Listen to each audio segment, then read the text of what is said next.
Welcome to T-News 9 channel.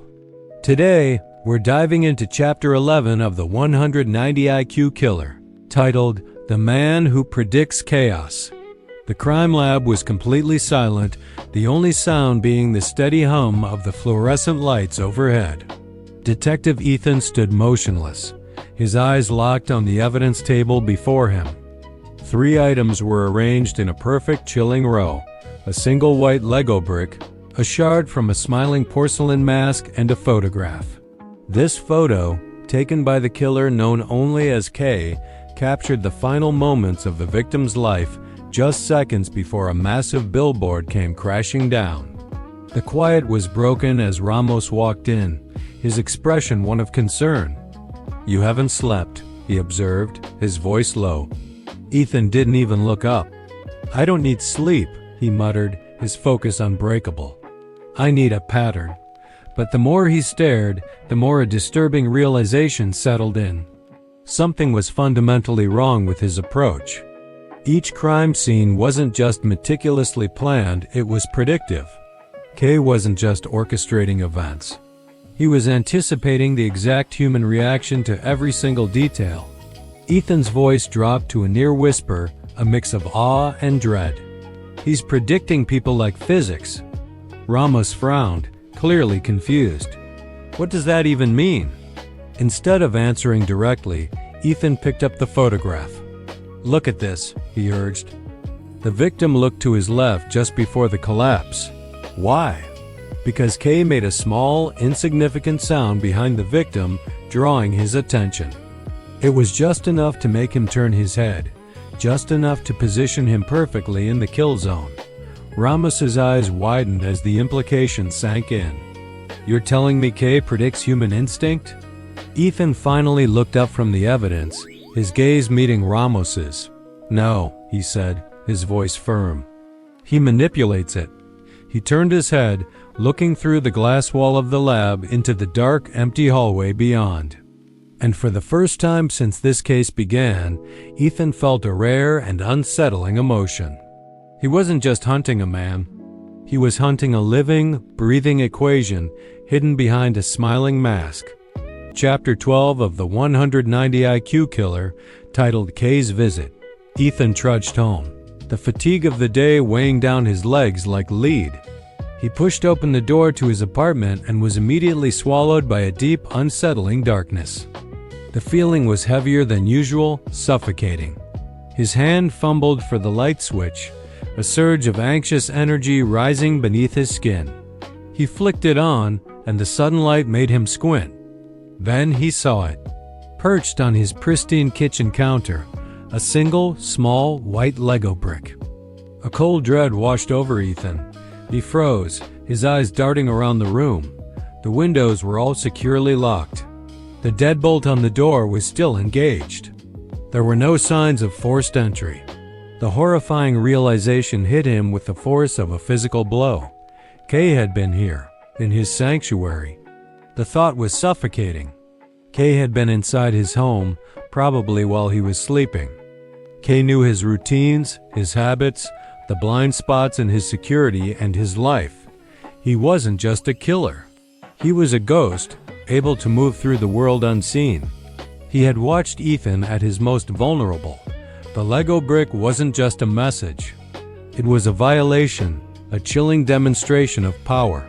As his heart hammered against his ribs, his eyes caught another foreign object. A small folded piece of paper was pinned to his refrigerator with a magnet. It stood out starkly against the otherwise bare surface. With trembling hands, Ethan walked over and carefully detached the note. He unfolded it, his breath catching in his throat. Inside, a single sentence was written in perfect, elegant handwriting. The kind of script that spoke of patience and precision. It read, "You are the only one worth playing with." Ethan's breath tightened into a knot in his chest. This wasn't a simple threat. It wasn't about intimidation or fear. This was something far more personal, far more terrifying. It was an invitation, a challenge. K was declaring the start of a new, twisted game. And in this deadly arena, K had just made it clear. Ethan was the only opponent he deemed worthy. The game was on, and Ethan had no choice but to play. That's a chilling cliffhanger to end on. What does Kay have planned? We'll find out next time.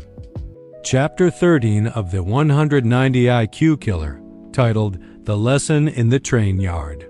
The morning calm was shattered by a frantic call from dispatch. Another accident, this time at the West Side train yard. Ethan didn't hesitate. He knew waiting for backup wasn't an option. He had to see this for himself now. By the time he arrived, the scene was chaos and confusion. A massive freight locomotive had careened off the tracks, obliterating a maintenance shack in its path. One person was dead, 2 others severely injured. The air was thick with the smell of diesel and dust.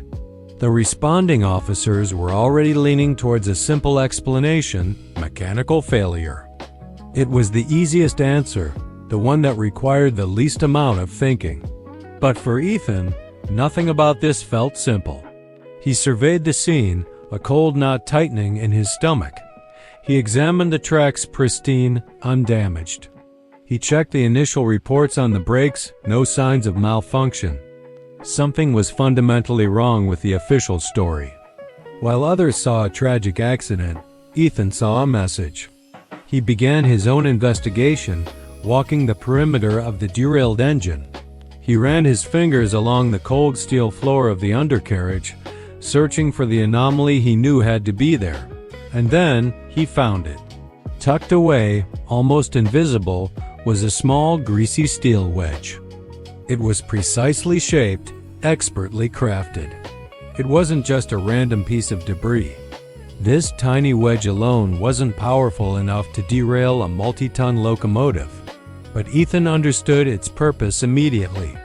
It was designed to create a specific catastrophic vibration when the train reached a certain speed. It was a catalyst. He picked it up, feeling its cold, calculated weight in his palm. This wasn't an accident. This is Kay's work.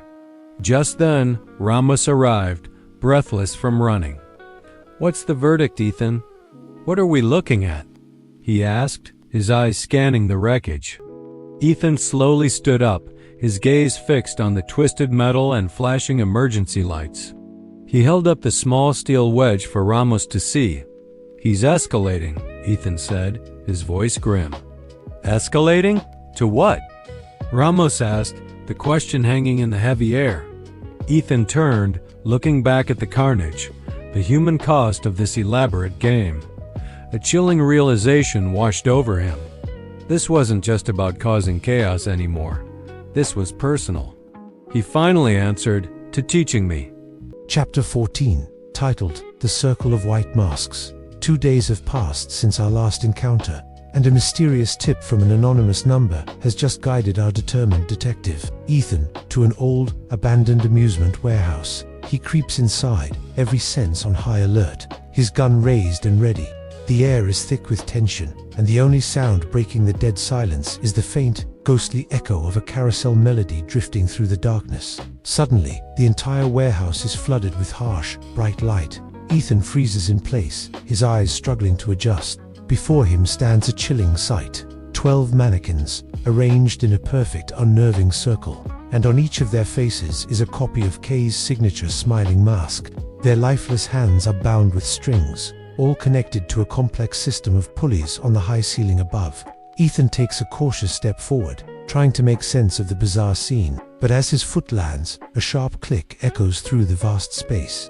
In an instant, the mannequins lurch into motion, their bodies jerking to life as they begin to spin slowly. A synchronized macabre dance, orchestrated by an unseen puppet master. The carousel music swells, adding to the surreal horror. Then, a new sound cuts through the music. The crackle of speakers from high above, and a voice, Kay's voice. It's warm, calm, and disturbingly amused. "You're early, mad dog," it says. "I expected you at least 7 minutes later." Ethan's head snaps up, his eyes scanning the dark rafters, searching for any sign of the elusive killer. "You've been profiling me," Ethan calls out, his voice tight with anger. Kay's laugh, smooth and confident, fills the warehouse. "No," the voice replies, a hint of condescension in its tone. "I've been studying you. As if on cue, the mannequins begin to spin faster and faster, a dizzying blur of white masks and flailing limbs. The motion becomes frantic, chaotic, until one of the strings snaps with a loud crack. A mannequin breaks free from the circle and comes crashing down right at Ethan's feet. But there's something else. Tied to its plastic wrist is a small, folded note.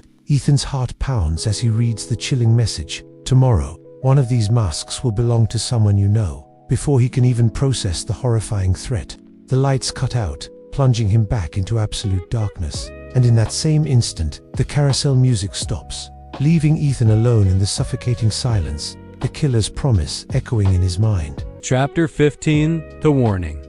The next morning, the precinct doors burst open. It was Ethan, and he looked like he'd been through a war. The usual morning chatter among the officers died instantly. Everyone just started.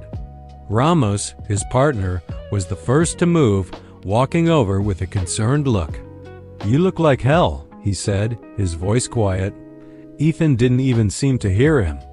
His voice was a low, tense growl. "Someone is next." "Someone connected to me." Ramos frowned, his mind racing. "Family? Friends?" Ethan let out a short, bitter sound. "I don't have those." It was a statement of fact, not self-pity. Ramos paused, thinking. "Coworkers, then?" It seemed like the only logical next step. But Ethan just shook his head, his gaze fixed on something far away. "No," Ethan explained, his voice becoming clearer, sharper.